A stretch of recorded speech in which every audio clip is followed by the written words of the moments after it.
আমরা প্রথমে 40 টাকা দিয়ে টিকিট কেটে এই ভূতের বাড়ির ভিতরে প্রবেশ করলাম। তো বন্ধুরা চলুন কথা না বাড়িয়ে এই ভূতের বাড়ির ভিতরে কি রয়েছে আমরা সকলেই তা একসঙ্গে উপভোগ করি। ভিতরে ঢুকতেই একটি গা ছমছমে পরিবেশ, কখনোই একা ভিতরে প্রবেশ না করাই ভালো।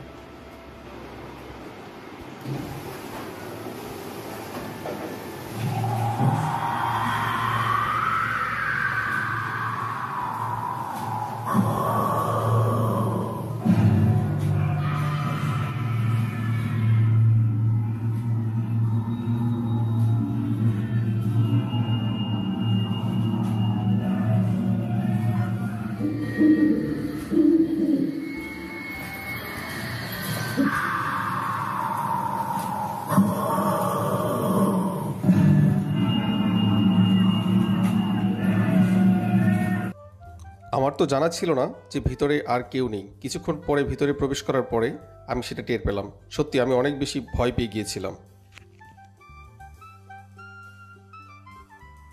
যারা দুর্বল হার্টের অধিকারী এবং যাদের ছোট শিশু রয়েছে তারা অবশ্যই ভিতরে প্রবেশ করার সময় অবশ্যই সাবধানতা অবলম্বন করবেন।